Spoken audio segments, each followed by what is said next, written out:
Okay, today we're going to put together a casserole. I know I've been promising to some of my followers about a casserole with the lid, and I have one cut out, and we're going to put one together today.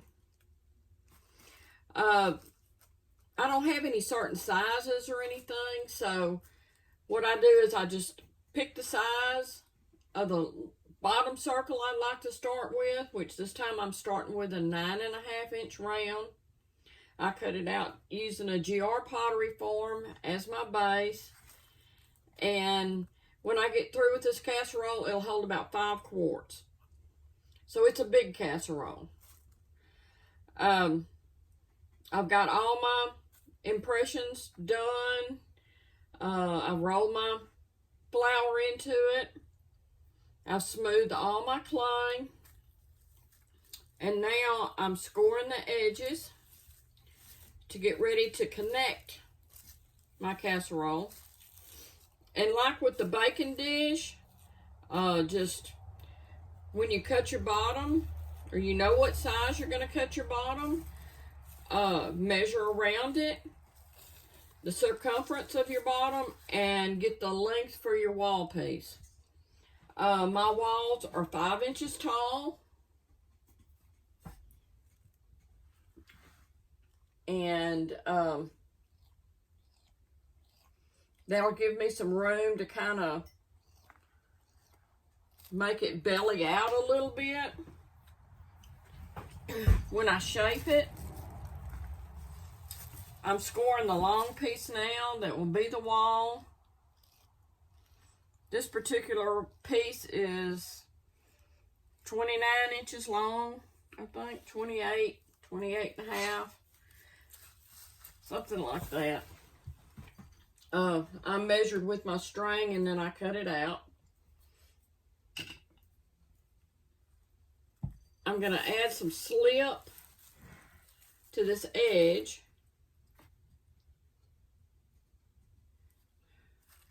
Which I make this up out of trimmings when I trim some of my wheel thrown items, mugs and bowls and things, and I save my trimmings and let them dry out. Then I put some water with them and reconstitute them and make the slip that I glue these pieces together with. Also, as I usually do, I have this bottom on a piece of plastic where when I get ready to flip it over and smooth the bottom down, it won't be stuck to the board. You'll also see me use a piece of plastic with the lid when I put it on there, and that is inevitable. You have to do that. If you don't and your lid gets stuck, well, the piece isn't really any good anymore, because as it dries, it won't come unstuck. It most likely will break when you try to take it apart. I slip both edges. I slip the wall edge after I've scored it, and also around the bottom. So we'll have plenty of glue to hold it together.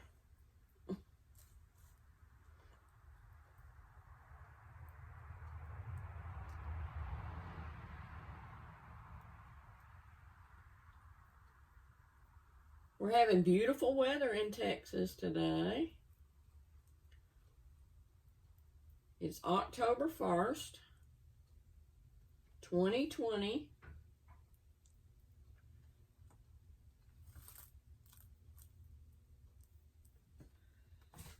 And we're here today making a casserole. I like to do my walls in one piece. If you do them in 2 pieces, then that's just more to me to go wobbly. So it, you know, you have more risk of it not being round, to me, when you do it in 2 pieces.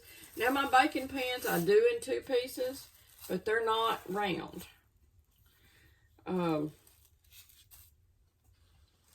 So using my round, and this clay has been sitting up for 6 hours and it's still not as hard as I would like it to be.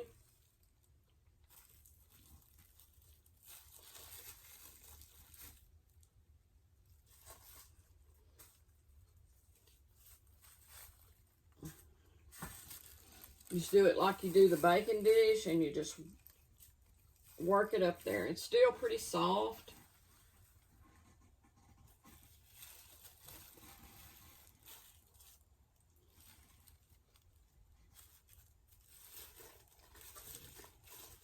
I almost didn't cut it long enough because I used what I had and I didn't, that I'd rolled out, and I didn't want to do 2 pieces, so we're going to be a little snug. But it'll still work pretty good, I think. Just barely had enough. It's really better to have too much clay, where you can cut it off and not have quite enough. But I'm going to work it around here where I might have another 1/4 of an inch or so. I don't like to stretch it too much because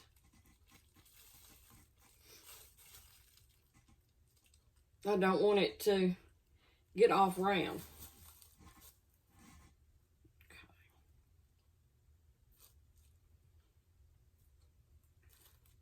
I'm going to cut the inside of this with my bevel tool. These bevel tools are great little tools. They help you to get the angle you need. These are from XM Tools, and XM makes wonderful tools.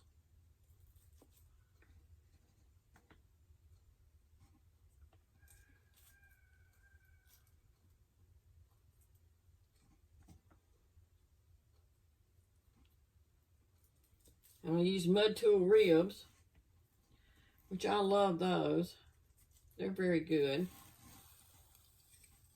I can't live without my red ribs.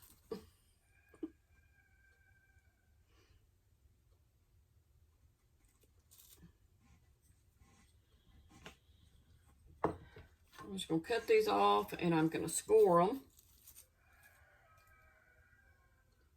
This is a Casserole mud tool too, and it's a scoring tool, and it's a very good tool.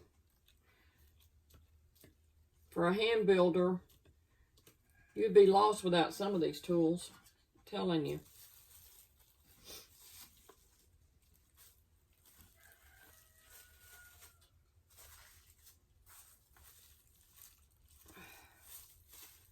Okay, I'm now gonna score these and put them together.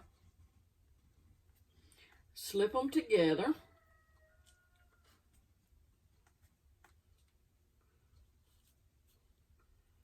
And then we're going to put a gallery in it for the lid. This is not really a complicated process. It's pretty simple and straightforward.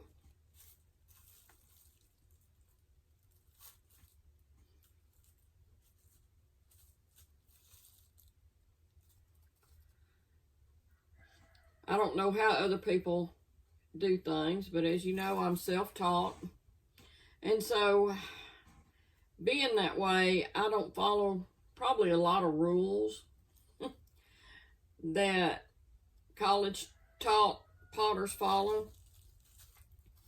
I just kind of do my own thing my own way, and that's the way it turns out. I'll take my red rib, and I'll start working this seam together.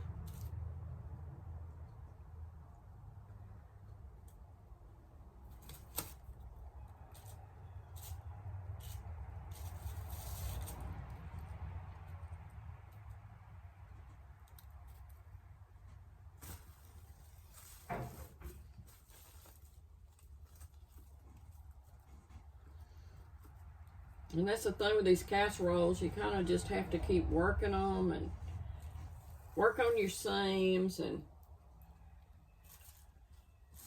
get everything right. And you always, when you're pushing out or pushing in, you always want to support that wall.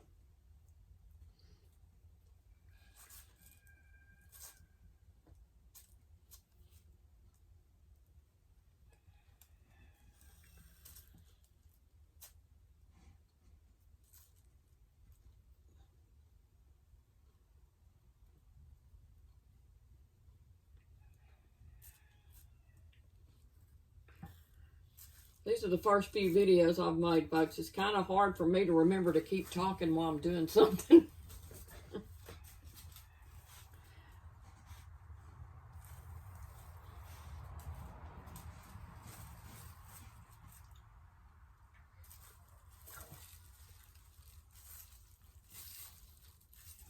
And I'm just trying to make sure I got it in round.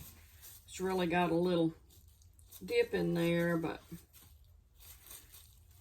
we're going to work this out.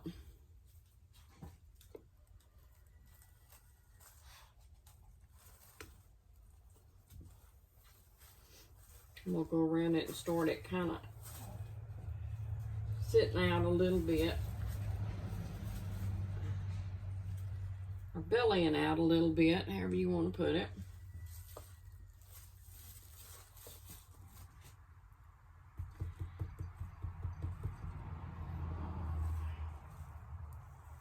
This clay is still pretty soft. I would like it to be a lot firmer before I start this, but it is what it is. And sometimes I've had this rolled out for 6 hours. But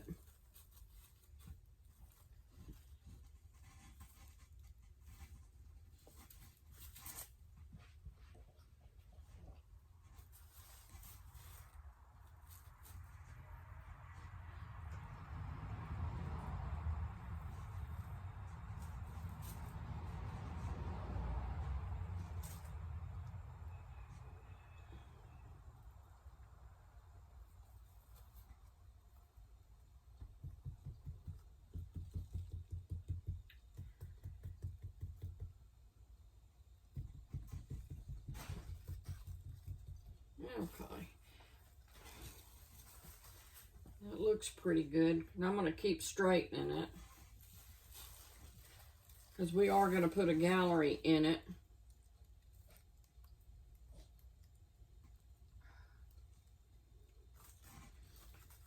Right now I'm going to get a little clay and I'm going to roll a coil. We have to have a coil for the bottom.